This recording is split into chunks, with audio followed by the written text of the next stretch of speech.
Cambié el lubricante de mi esposa infiel por pegamento, y los doctores tuvieron que separarlos.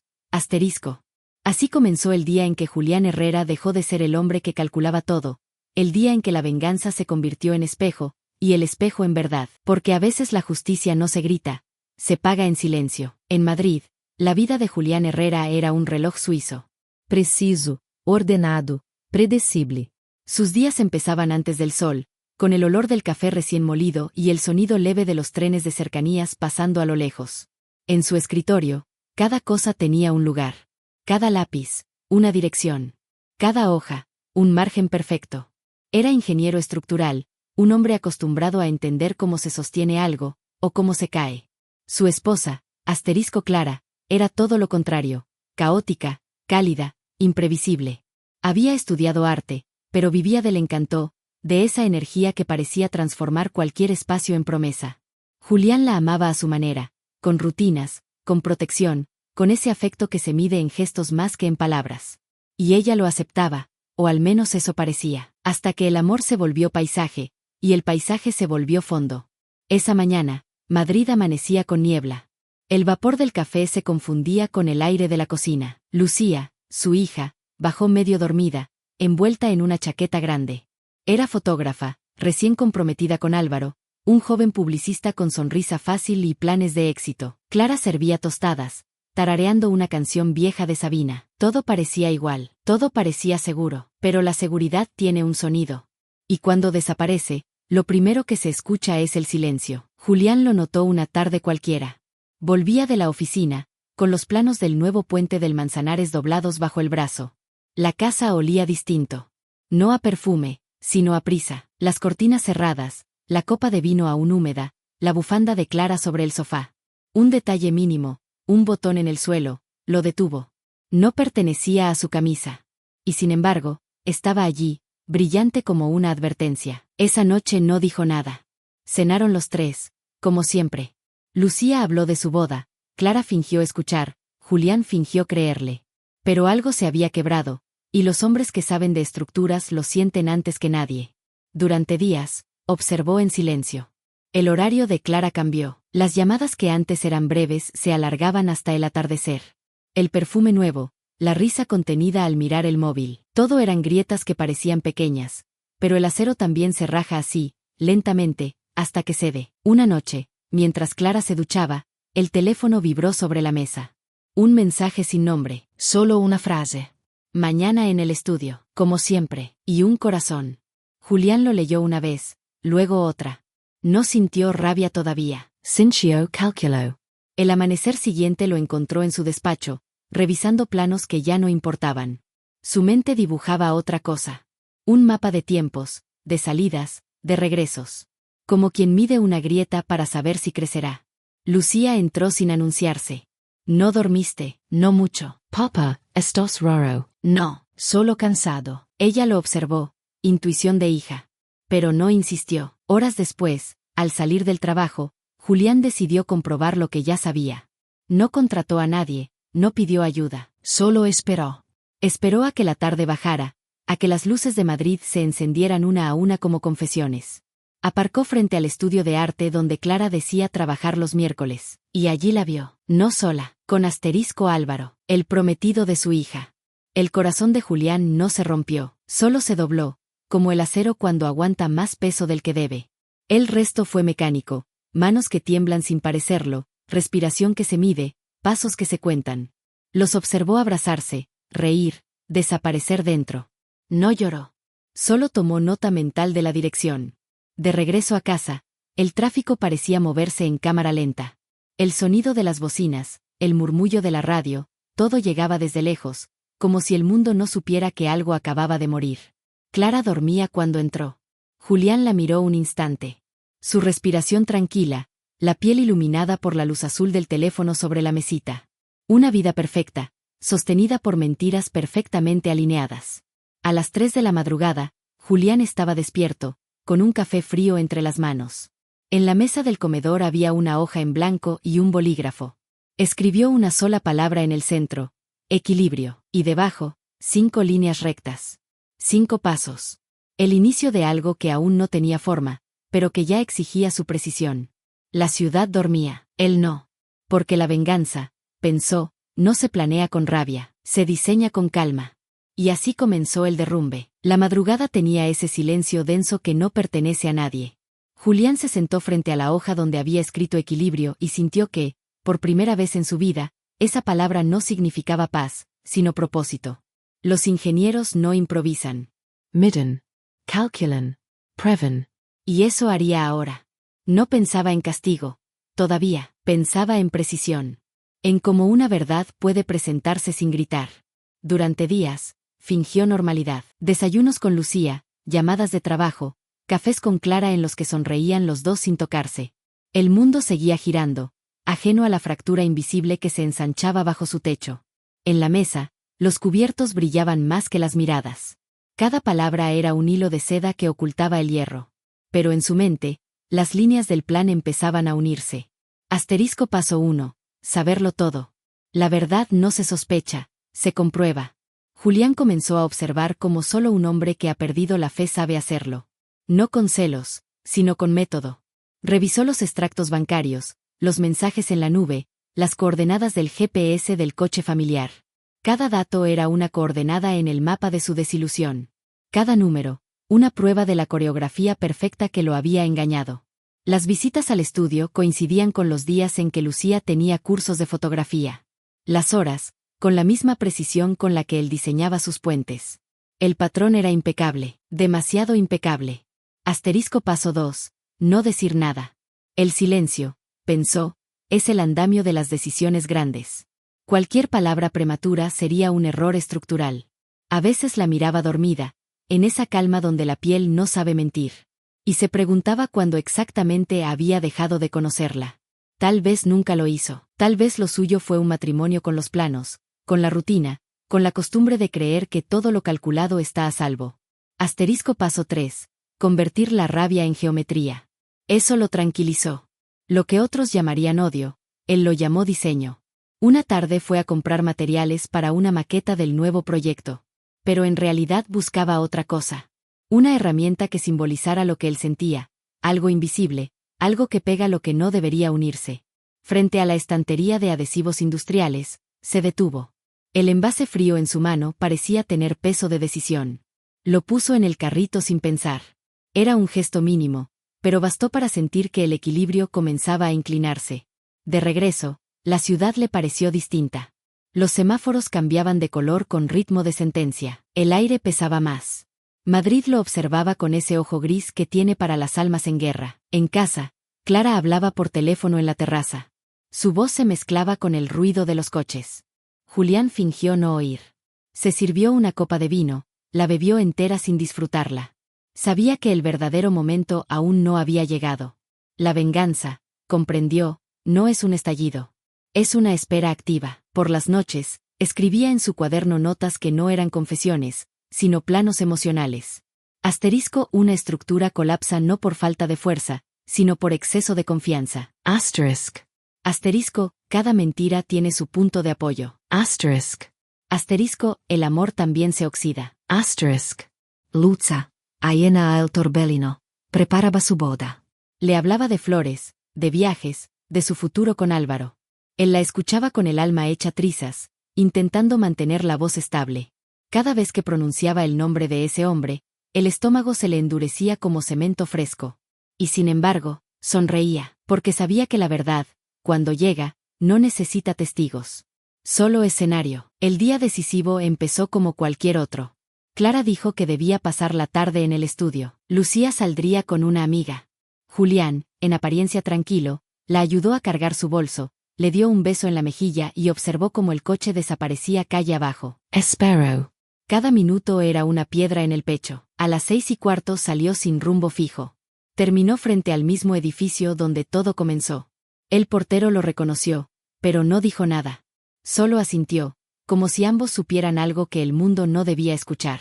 Cuando la vio bajar del coche de Álvaro, la realidad se volvió de cristal. Podía romperse con una palabra. Pero Julián no dijo nada.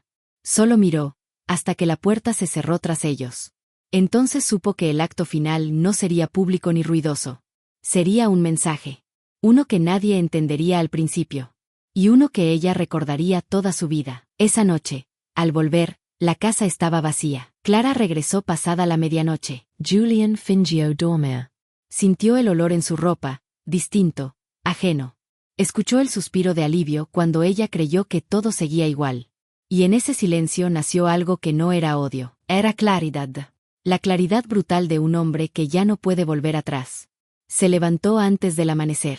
El cielo sobre Madrid estaba pálido, casi metálico.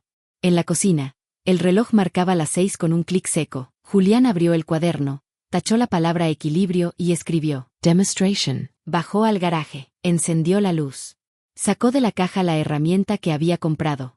No con rabia, sino con exactitud, porque la venganza, en manos de un ingeniero, no es emoción. Es precisión. Cuando volvió al piso, el sol apenas rozaba las cortinas.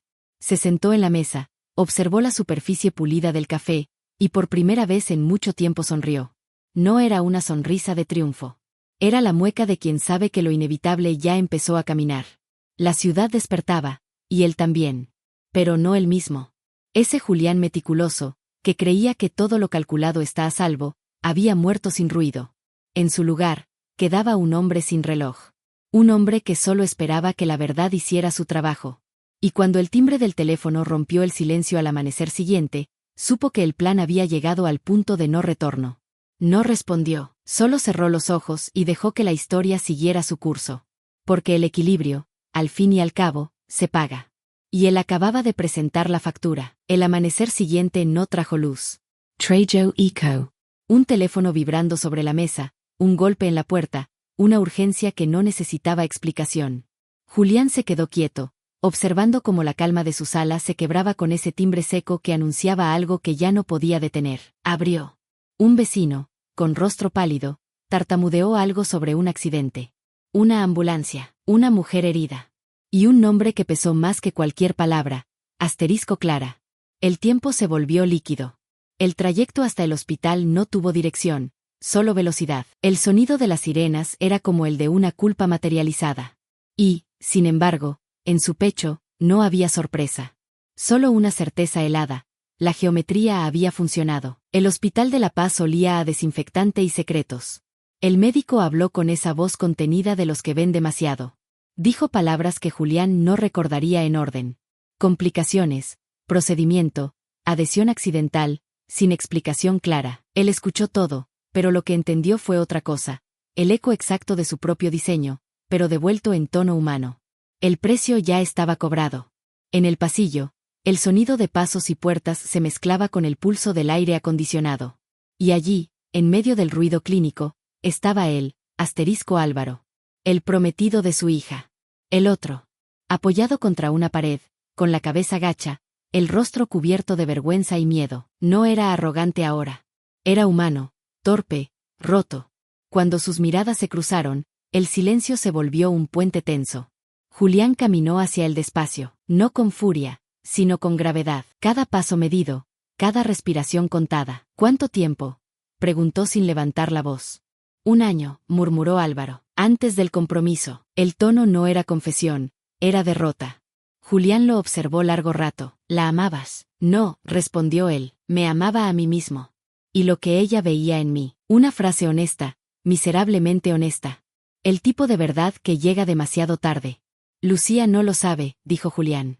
Todavía no, respondió el joven. Entonces aprende algo, dijo Julián, acercándose hasta quedar frente a él. La verdad siempre encuentra el punto más débil de una estructura, siempre, y se alejó. El hospital se convirtió en una especie de limbo. Horas eternas, luces frías, olor a plástico y desvelo. Clara sobreviviría, le dijeron. No sin consecuencias, pero viva. Esa palabra, viva, sonó hueca. El cuerpo resistía, la historia no. Julián se quedó sentado frente a una máquina de café que nunca servía bien. Pensaba en Lucía, pensaba en la niña que él había enseñado a andar en bicicleta, la que lloraba de risa cuando caían juntos al suelo. Y ahora, ¿cómo le explicas a un hijo que la verdad no se elige, que llega y arrasa? El teléfono vibró. Era ella. Papá, ¿dónde estás? En el hospital. ¿Qué pasó? Ven, por favor. Su voz se quebró al final, pero no de miedo. De cansancio. Cuando Lucía llegó, el pasillo se detuvo. Sus pasos fueron lentos, contenidos. Vio a su padre, a Álvaro, al médico que no sabía dónde mirar. El silencio habló primero. Y después, los ojos. Lucía no gritó, no hizo falta. Su rostro lo dijo todo: incredulidad, traición, desolación. Miró a Álvaro, que intentó decir algo. No digas nada, susurró ella. Y luego, al padre: ¿desde cuándo lo sabes? Desde que todo empezó. Y no dijiste nada. ¿Qué habrías hecho tú? Las lágrimas no cayeron. Solo un temblor leve, contenido. ¿Fuiste tú? La pregunta fue un filo. Julián sostuvo su mirada. No, respondió. Y esa palabra fue una mentira y una plegaria. Ella no respondió, solo se dio la vuelta. Y en ese giro, él sintió algo romperse que ya no tenía nombre. Esa noche no volvió a casa. Caminó por la Gran Vía, vacía, con las luces parpadeando sobre el pavimento mojado. Madrid parecía una ciudad que no lo reconocía. Pasó frente a edificios que él mismo había diseñado, estructuras firmes, bellas, que no se movían aunque el mundo temblara. Pensó: ojalá el alma se construyera igual. Al amanecer, entró en una iglesia. No por fe, sino por refugio. El aire olía a cera vieja y confesiones no dichas. Se sentó al fondo, y por primera vez en meses, dejó que el cansancio se volviera llanto. No eran lágrimas de culpa. Eran de agotamiento, de ese cansancio que llega cuando uno ha sostenido demasiado peso durante demasiado tiempo. Días después, Clara despertó. No lo pidió, simplemente abrió los ojos y respiró. Cuando Julián entró en la habitación, ella lo miró sin sorpresa. Sabía. No cómo, ni por qué, pero sabía. Y él también. No hablaron. Los silencios hicieron el trabajo. Él se acercó, le acomodó una manta, y ella, con voz quebrada, murmuró: Lucía no me mira, necesita tiempo. ¿Y tú? Yo también. Se quedaron así, respirando en compás. El pitido de la máquina marcaba el ritmo exacto del arrepentimiento. Una semana después, Julián volvió a su despacho. Los planos lo esperaban, intactos. La vida, también, fingía estar en orden. Pero dentro de él algo había cambiado. La necesidad de reparar ya no era venganza, era expiación. Y en esa grieta, comenzó a entrar la luz. Encendió su computadora, abrió un documento nuevo y escribió en la esquina superior: Asterisco Proyecto 0, Puente Interior. No tendría medidas ni planos. Solo una meta. Asterisco Aprender a sostener sin destruir. Esa noche, llamó a Lucía. Ella no contestó, dejó un mensaje de voz. No hay disculpas que sirvan, hija. Pero hay verdades que al menos se sostienen. Te espero cuando quieras, o cuando puedas. Luego apagó el teléfono. Se quedó en silencio, mirando la ciudad desde la ventana. Las luces de Madrid titilaban como si respiraran por él. Y en esa respiración compartida, entendió algo que Amal, su terapeuta, le había dicho una vez. Asterisco A veces, la redención no llega cuando el alma pide perdón, sino cuando acepta seguir viviendo. Asterisk. Julián cerró los ojos. Y por primera vez desde aquel día, se permitió dormir. El sueño de aquella noche fue distinto. Por primera vez, no soñó con Clara, ni con Álvaro, ni con el brillo metálico del hospital. Soñó con un puente. Uno pequeño, de madera clara, que cruzaba un arroyo sin nombre. No tenía barandillas. Solo equilibrio. Despertó con la sensación extraña de haber cruzado algo dentro de sí. La mañana siguiente olía a tierra mojada. Madrid había amanecido con lluvia, y el sonido del agua contra los cristales le devolvió una paz que creía olvidada. Preparó café sin prisa, abrió las ventanas y dejó entrar el aire frío. El silencio, por primera vez, no lo ahogaba, lo acompañaba. Encendió el teléfono. Un mensaje nuevo. Asterisco Lucía asterisco asterisco asterisco, he pensado mucho, quiero verte. Asterisk. Solo eso, 5 palabras. Suficientes para que el corazón de Julián se encogiera como si volviera a tener 20 años. El reencuentro fue en un parque cerca del Retiro. El cielo, nublado, parecía deliberadamente discreto. Lucía estaba sentada en un banco, la cámara colgando del cuello. No lo saludó con un abrazo, pero tampoco lo evitó. Solo levantó la vista y dijo: Gracias por venir. Siempre estuve aquí, respondió él. Ella asintió, sin ironía. Hubo un silencio largo, tenso, pero no hostil. Fui al hospital, dijo ella. Y mamá va a mejorar. Pero no sabe cómo mirarme. Yo tampoco supe mirarme durante mucho tiempo. Lucía lo observó con los ojos húmedos. ¿Por qué no me lo dijiste? Porque no quería destruirte. Y terminé haciéndolo igual. Ella bajó la cabeza, jugando con el anillo que ya no llevaba. Álvaro se fue, dijo finalmente. Lo imaginé, no lo odié, me dio lástima. Eso significa que sanas. No lo sé, papá.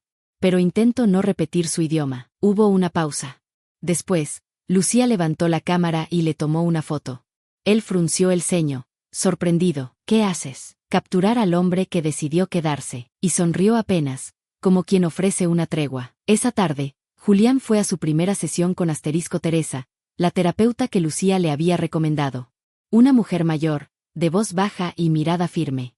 El consultorio olía a madera y libros húmedos. No había cuadros, solo una planta junto a la ventana. ¿Qué lo trae aquí?, preguntó ella. La necesidad de no convertirme en ruina. Teresa lo escuchó en silencio. No tomó notas, no interrumpió. Solo esperó a que él encontrara las palabras. Cometí un acto que cambió vidas, dijo finalmente. ¿Y lo justifica? No. Pero tampoco lo niego, fue mío. Entonces empezaremos por ahí, respondió ella. No por el perdón. Por la aceptación. Durante semanas, Julián asistió cada martes. Hablaba poco, a veces, se quedaba callado minutos enteros, mirando por la ventana. Teresa lo dejaba. Y cuando él rompía el silencio, sus frases eran como líneas de un plano nuevo, simples, necesarias, humanas. Pensaba que amar era proteger. Y ahora, creo que amar es mirar sin corregir. Con el paso de los meses, las rutinas se convirtieron en puentes. Volvió al trabajo, no con la ambición de antes, sino con humildad. Los colegas lo recibieron con prudencia, sabiendo sin preguntar. El director le asignó un proyecto pequeño, una pasarela peatonal sobre el Manzanares. Algo simple, simbólico, le dijo. Julián aceptó. Pasaba las tardes dibujando, con un cuidado casi artesanal. La estructura era ligera, con espacios abiertos entre las vigas, para que el sol la atravesara sin obstáculos. La llamó el paso del aire. Mientras trazaba las líneas, pensó en su vida, en todo lo que había intentado sostener, en todo lo que había derrumbado sin querer. Por primera vez, comprendió que construir y reparar no son verbos distintos.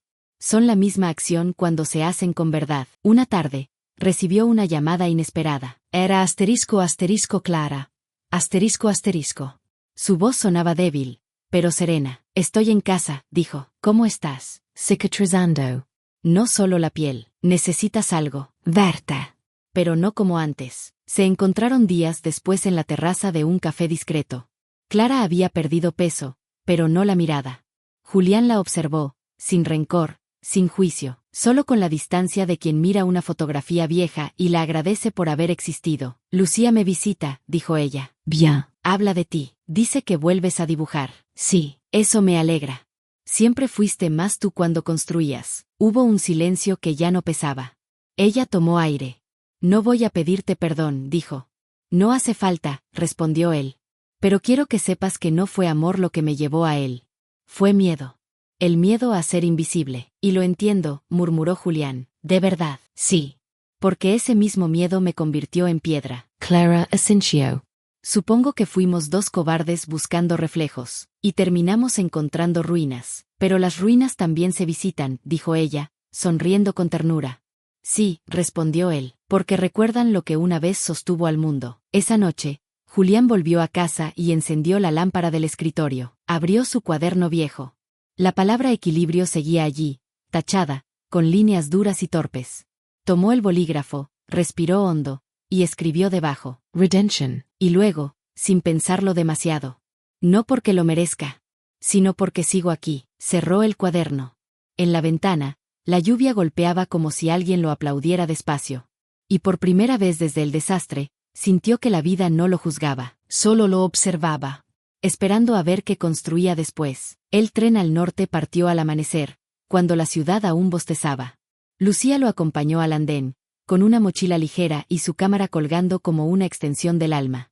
¿Seguro que quieres ir solo?, preguntó. Sí, dijo Julián, pero no me voy de ti. Ella asintió, abrazándolo largo, sin palabras.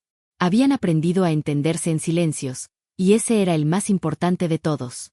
El viaje hacia Galicia fue lento, como si los rieles tuvieran memoria. Fuera, Los paisajes pasaban en tonos de verde y gris, campos, nubes, colinas húmedas. Julián miraba sin pensar. Cada estación parecía despedir una parte de su pasado, una sombra menos que cargar. El tren se detuvo en una pequeña villa costera. El aire olía a sal y madera vieja. El mar rugía a lo lejos, un sonido continuo que parecía decir, ya puedes soltar. Julián alquiló una casita junto al acantilado, donde el viento entraba sin pedir permiso y las paredes crujían con cada oleada. Por primera vez en años, no llevó planos. Solo un cuaderno y un lápiz. Las primeras noches fueron difíciles. El mar no calla nunca. Su rumor lo mantenía despierto, recordándole que la vida no se detiene por el dolor de nadie. Pero poco a poco, el ruido se volvió respiración. Empezó a salir al amanecer, a caminar por la arena fría, a dejar que el sol le marcara el rostro. El aire salado le limpiaba los pensamientos como si fueran cristales empañados. Cada día escribía una línea en su cuaderno. Asterisco, el perdón no es olvido. Es dejar de narrar el mismo capítulo. Asterisk. Asterisco, construir no es dominar la materia. Es convivir con sus límites. Asterisk. Asterisco, estoy aprendiendo a no corregir la vida. Asterisk. Un día recibió un sobre. El remitente era asterisco Clara. Dentro, una carta breve, sin dramatismos. Asterisco, he entendido que amarte no era seguirte, era verte. Gracias por dejarme hacerlo, aunque haya sido tarde. Cuida de Lucía. Cuida de ti. Sí. Asterisk. Julián sonrió sin tristeza. Doblando la carta con cuidado, la guardó entre las páginas del cuaderno. El viento la rozó, como si también quisiera leerla. Una mañana, bajó al puerto. Los pescadores remendaban redes, los niños corrían tras gaviotas que no se dejaban atrapar. Un anciano, sentado en un muro, lo saludó con un gesto simple.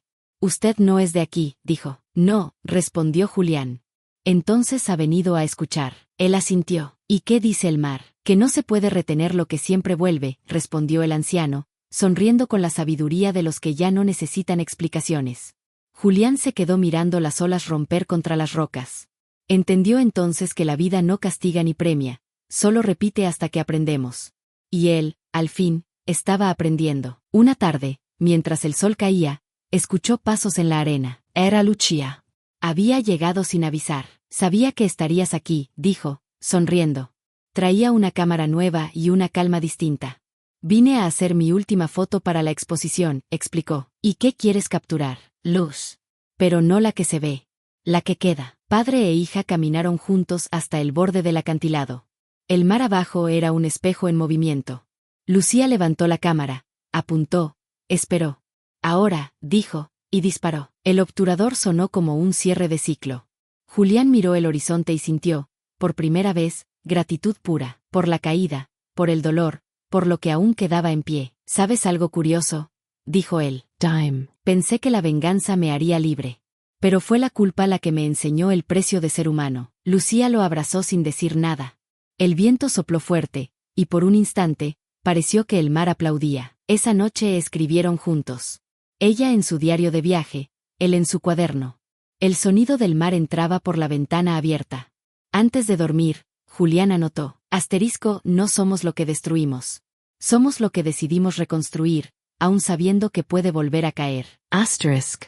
Cerró el cuaderno, miró a su hija dormida, y comprendió que el perdón no era un lugar. Era una práctica. Y en la oscuridad, el rumor del mar dejó de sonar como juicio. Ahora sonaba como aplauso. El tren de vuelta a Madrid partió con el sol ya alto, una luz tibia, sin prisas. Julián viajó mirando el mar hasta el último momento, como si quisiera llevárselo en los ojos. Lucía dormía junto a él, la cabeza apoyada en su hombro, los dedos entrelazados con los suyos como cuando era niña. El traqueteo suave de las vías parecía marcar el pulso exacto de la reconciliación. Cuando la estación de Chamartín los recibió, la ciudad olía a pan y gasolina. Era el mismo Madrid de siempre, pero algo en su respiración había cambiado. Ya no imponía velocidad. Solo ofrecía continuidad. Caminaron hasta el taxi sin hablar. El conductor los miró por el espejo, notó en sus rostros ese cansancio limpio que deja el cierre de un viaje importante. «¿De vacaciones?», preguntó. Julián respondió con una sonrisa pequeña. «De regreso». En casa, el silencio los abrazó. No el silencio tenso de antes, sino uno que parecía prometer espacio. Las cosas seguían en su sitio, Pero todo era distinto: la luz, el aire, incluso el polvo parecía menos ajeno. Lucía subió a su habitación para ordenar sus fotos. Julián se quedó en la cocina, preparando café. Mientras el agua hervía, vio el cuaderno sobre la mesa. La palabra redención seguía firme, marcada por la presión del bolígrafo. Se sirvió una taza y salió al balcón. Desde allí veía la calle con sus ritmos cotidianos: un niño en bicicleta, una pareja discutiendo sin gritar, un anciano barriendo la acera con calma. Todo tenía una belleza que antes no veía. El mundo no había cambiado, él sí. Pasaron los días, y la calma empezó a tener peso. No como carga, sino como responsabilidad. El perdón, comprendió, no se sostiene solo con deseo, hay que alimentarlo. Volvió a trabajar, retomó proyectos pequeños, habló poco pero escuchó más. La oficina ya no le resultaba prisión, era solo un lugar donde aplicar lo aprendido. Una tarde, su jefe lo llamó. Tenemos una propuesta nueva, dijo. Un encargo municipal, un puente peatonal sobre el río. Sencillo, pero simbólico. ¿Te interesa? Julián miró el plano y sonrió. El diseño recordaba a aquel del sueño: madera clara, sin barandillas, una línea pura entre dos orillas. Sí, respondió, pero quiero hacerlo despacio. Despacio fue la palabra que cambió su vida. Esa noche, Lucía le mostró las fotos del viaje. Eran todas en blanco y negro, salvo una: el horizonte en el instante exacto del atardecer, un rayo dorado cruzando el mar como si alguien hubiera dejado una puerta entreabierta. ¿Qué título le pondrás?, preguntó él. Lucía pensó unos segundos. La verdad también tiene luz. Julián la observó con orgullo silencioso. Esa frase lo acompañaría mucho tiempo. Era la herencia invertida, la hija enseñándole al padre el lenguaje de la vida. Semanas después, recibió un mensaje inesperado. Era de Clara: estoy en Galicia. El mar me habló de ti, nada más. Nada menos. Por primera vez, no sintió culpa ni miedo al leer su nombre. Solo gratitud. Respondió: gracias por escuchar lo que yo no supe decir. El proyecto del puente comenzó meses después. Cada día, Julián iba al sitio de construcción y observaba cómo las piezas se unían. La madera crujía bajo el sol, el río murmuraba debajo, y el sonido de los martillos se mezclaba con la respiración del agua. Un día, mientras observaba el montaje final, un joven ingeniero se acercó. ¿Por qué no tiene barandillas?, preguntó. Porque la gente camina más despacio cuando no hay donde apoyarse, respondió Julián. Y en ese cuidado, recuerdan que el equilibrio se gana. El muchacho sonrió, sin entender del todo, pero sintiendo algo. El mensaje estaba ahí, invisible, sostenido en la forma misma del puente. La inauguración fue sencilla. Un grupo de vecinos, algunos funcionarios, niños corriendo. Lucía estaba entre la gente, cámara en mano. Cuando su padre cruzó la pasarela por primera vez, ella tomó una foto. Él se detuvo al centro, miró hacia el agua y respiró. El aire olía a madera y futuro. A un lado del puente, una placa de metal llevaba inscrito su nombre. Debajo, una frase que Lucía había propuesto: para quienes se atreven a seguir. Esa noche, de vuelta en casa, Julián encendió una vela sobre la mesa. El cuaderno seguía allí, testigo silencioso de todos sus actos. Abrió la última página y escribió con letra firme: el perdón no borra el pasado. Solo lo ilumina lo suficiente para poder seguir caminando. Cerró el cuaderno y lo dejó sobre el alféizar de la ventana. Afuera, la ciudad respiraba despacio, y por primera vez, él respiraba con ella. El peso de la calma ya no era carga. Era raíz. El otoño llegó sin avisar, con ese aire de papel viejo que huele a cambio. Los árboles del retiro se desnudaban despacio, dejando caer hojas que parecían cartas sin destinatario. Madrid, con su luz oblicua y su cielo cansado, se convertía en espejo: todo lo que muere se vuelve enseñanza. Para Julián, el otoño no fue final. Fue continuidad. El puente ya estaba terminado, abierto al público. La gente lo cruzaba sin pensar, sin saber que cada paso sobre esa madera era una confesión que él había dejado escondida en la estructura. El sonido de las pisadas sobre las tablas lo perseguía incluso en sueños, pero ya no como castigo. Era su manera de permanecer. Lucía se había mudado a un pequeño estudio en Lavapiés. Vivía entre lienzos, libros de fotografía y tazas sin lavar. Su exposición en Berlín estaba confirmada. Julián la ayudó a empacar, a elegir los marcos, a envolver las fotos con el mismo cuidado con que antes envolvía planos.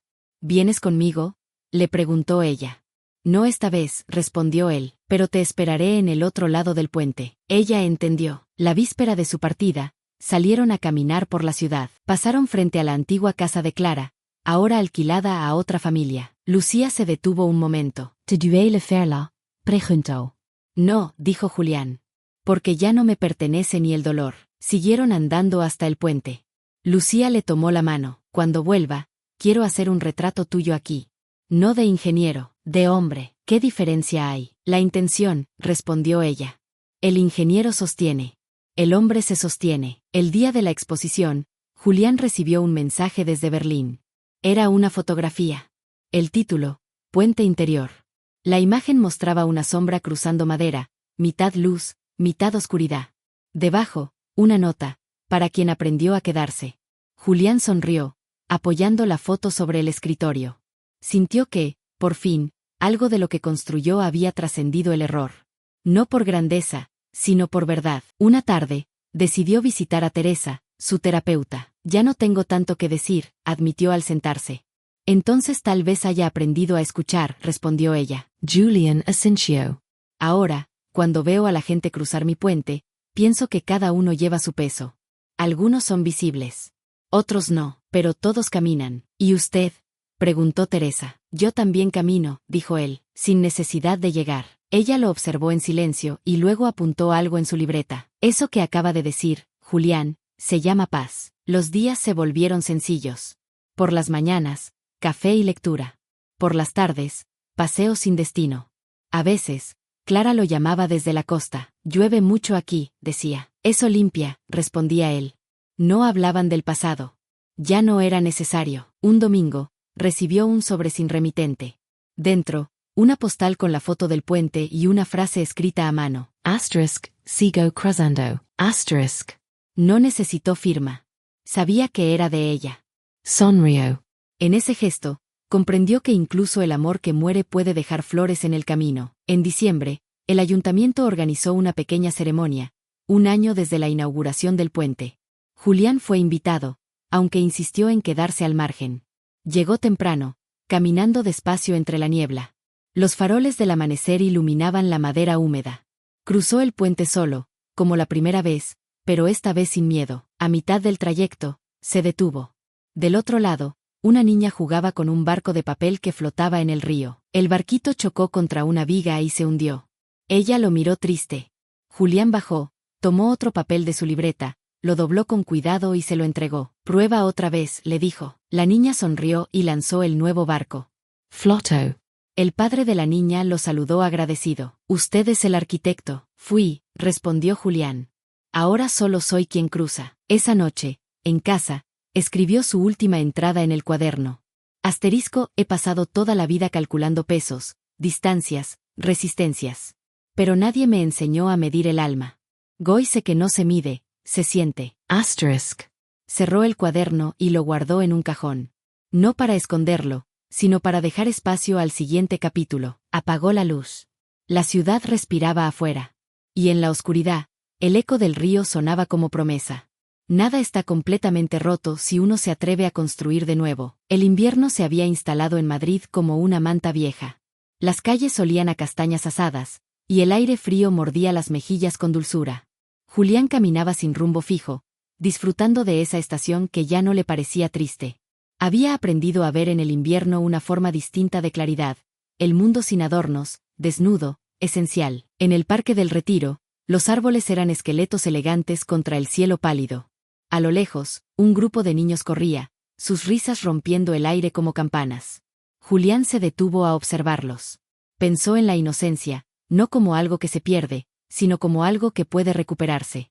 La suya había vuelto de otra forma, menos ingenua, más serena. En los meses siguientes, su nombre volvió a circular en los círculos de ingeniería.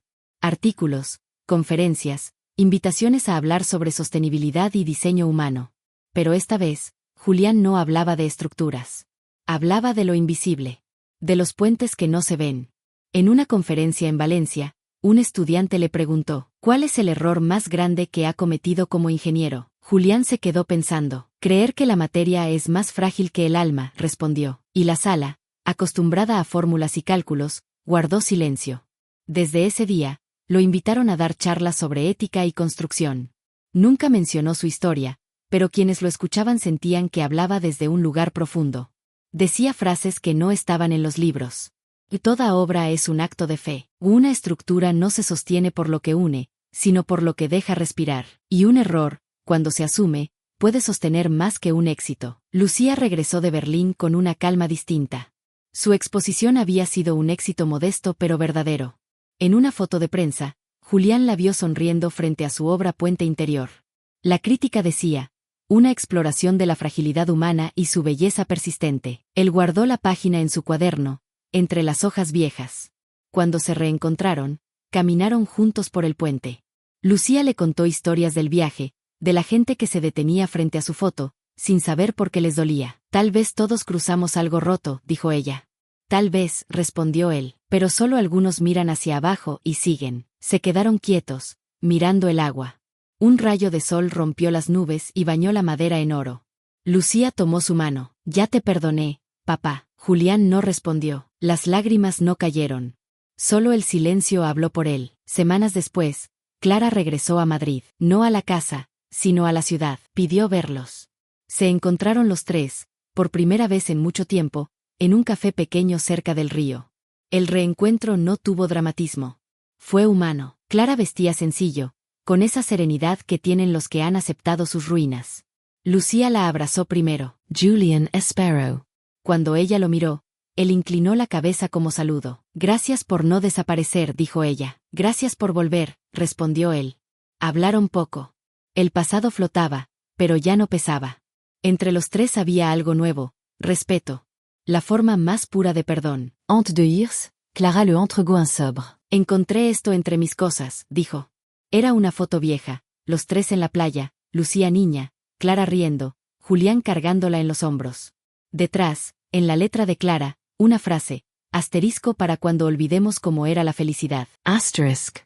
Él sonrió, guardó la foto en el bolsillo y pensó, a veces, la memoria vuelve solo cuando ya no duele. El invierno terminó sin ruido. El puente, ahora símbolo de la ciudad, aparecía en postales y revistas. Pero lo que nadie sabía era que, dentro de una de sus vigas, había una nota sellada con cinta. Julián la había dejado allí el día de la inauguración. Nadie la había leído. Decía, asterisco, no construyas para durar. Construye para sanar. Asterisk. Una mañana, al abrir la ventana, el viento trajo olor a primavera. El sonido del río llegó con claridad. Lucía lo llamó por video. Papá, me ofrecieron un trabajo en Roma. ¿Y lo vas a aceptar? Creo que sí. Pero primero quiero despedirme del puente. Te acompaño, dijo él. Al día siguiente, fueron juntos. Caminaron en silencio. Lucía dejó una flor en una de las uniones de madera. Por mamá, dijo. Por nosotros, corrigió él. El agua corría lenta, reflejando el cielo claro. El mundo seguía. Y por primera vez en mucho tiempo, Julián sintió que él también. Esa noche, mientras el reloj marcaba la medianoche, abrió su cuaderno una última vez. La tinta del pasado se mezclaba con las huellas del presente. Escribió, asterisco, fui constructor de cosas que resistían. Hoy solo deseo ser parte de lo que respira. Asterisk. Cerró el cuaderno y lo dejó sobre la mesa, al lado de la foto vieja. La ciudad dormía. El puente seguía en pie. Y el eco del perdón se oía en cada golpe del viento contra el cristal. Las mañanas en Madrid tenían ahora un ritmo diferente. Ya no lo despertaba el reloj, sino la luz que entraba lentamente por las persianas, la respiración de la ciudad aún desperezándose. Julián se había acostumbrado a esa calma que antes temía. El ruido del mundo ya no era amenaza, sino compañía. Habían pasado 2 años desde aquella mañana en el hospital. El puente seguía en pie, firme como la fe de quien se redime sin pedir testigos. A veces, cuando el viento soplaba desde el río, el sonido de la madera le recordaba un corazón que sigue latiendo sin prisa. Era su obra más simple, y la más verdadera. Lucía vivía ahora en Roma. Sus mensajes llegaban desde mercados, museos, estaciones, llenos de luz y fragmentos de vida. Encontré un café que huele como la casa, le escribió una vez. Otra mañana, una foto, un puente de piedra sobre el Tíber, y debajo, una nota. Asterisk, sigo cruzando. Asterisk. Él sonrió cada vez que leía esas palabras. Eran su eco, su herencia, su perdón convertido en verbo. Una tarde de abril, Julián recibió una invitación inesperada. Una exposición colectiva en Madrid titulada Arquitecturas del Alma. Entre los artistas invitados, estaba Lucía Herrera. Y, para su sorpresa, también él. Su antiguo jefe había enviado su nombre, junto con el modelo original del puente. Al principio dudó. No se veía como artista, pero algo en el título lo conmovió. Así que aceptó. La inauguración fue en una galería pequeña de Lavapiés.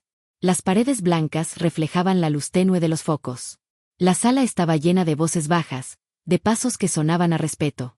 Lucía lo esperaba junto a su obra, una serie de fotografías tituladas Respirar. Cuando él se acercó, ella le tomó la mano y lo guió hacia el centro de la sala. Allí, sobre una mesa de madera clara, estaba su maqueta, el puente, en miniatura, rodeado de un círculo de arena fina. Y sobre la base, una placa con una sola frase. Nada sostiene más que el perdón. La gente se detuvo a mirarlo. Algunos preguntaron si era una metáfora. Él respondió, no. Es una experiencia. Lucía lo observó con los ojos llenos de algo que mezclaba orgullo y ternura. Te dije que quería retratarte como hombre, dijo. Y lo hiciste, respondió él, mirando la maqueta. Ahí estoy, en cada tabla, en cada hueco. Completo, pero con espacio para el aire. Después de la exposición, caminaron juntos hasta el río. El atardecer pintaba los edificios de cobre. El agua reflejaba ese color de fuego tranquilo que solo aparece cuando el día se despide sin rencor. Se sentaron en un banco, el mismo donde años atrás él había llorado sin testigos. ¿Sabes?, dijo Julián. Siempre pensé que la redención era volver al principio. Pero no, es aprender a quedarse sin miedo. Lucía apoyó la cabeza en su hombro. El principio nunca está donde creemos, dijo ella. El aire olía a pan y a lluvia próxima. Una campana sonó a lo lejos. Y en ese sonido, Julián encontró la paz. La de quien ya no necesita corregir el mundo para habitarlo. Semanas después, decidió donar su cuaderno al archivo del Colegio de Ingenieros. En la carta que acompañaba el envío, escribió: estas páginas no contienen fórmulas. Contienen fallos que se convirtieron en estructuras. Si alguien las lee, que no busque métodos, que busque humanidad. El director del colegio, emocionado, lo llamó para agradecerle. Pero Julián solo dijo: gracias a ustedes por aceptar lo imperfecto. Con el tiempo, el puente se convirtió en punto de encuentro para los ciudadanos. Parejas, ancianos, niños, artistas. Muchos dejaban flores o cartas entre las rendijas de la madera. Nadie sabía a quién iban dirigidas. Solo que al cruzarlo, algo se aligeraba. Una noche de verano, Julián volvió allí solo. La luna reflejaba su luz en el río, y el viento movía el agua con suavidad. Se apoyó en la baranda, cerró los ojos y escuchó. No el pasado, no la culpa, solo el murmullo tranquilo del presente. El silencio también sostiene, pensó. Y comprendió que su historia no necesitaba más actos, ni más palabras. Porque el perdón no se narra. Se habita. Al amanecer, dejó sobre el puente una flor blanca. No como símbolo, sino como gratitud. El sol empezaba a subir, y las sombras retrocedían despacio. El agua reflejaba un brillo que parecía respiración. Julián sonrió. El silencio, al fin, era suyo. Cambié el lubricante de mi esposa infiel por pegamento, y los doctores tuvieron que separarlos. Así comenzó la historia que me rompió. Pero no fue el escándalo lo que me cambió, sino lo que vino después. El silencio, la caída, la construcción sin planos. Hoy, el puente sigue en pie. La ciudad pasa sobre él sin saber su historia, y eso, quizás, sea la forma más pura de redención. Que algo nacido del dolor sirva ahora para sostener a otros. Lucía dice que el alma respira distinto aquí. Tal vez tenga razón. Tal vez cada paso sobre esta madera sea una confesión sin palabras. Yo solo sé que el viento suena a perdón. Y que, por primera vez, el silencio no duele. Porque aprendí que el amor no siempre se construye. A veces, simplemente, se deja en pie.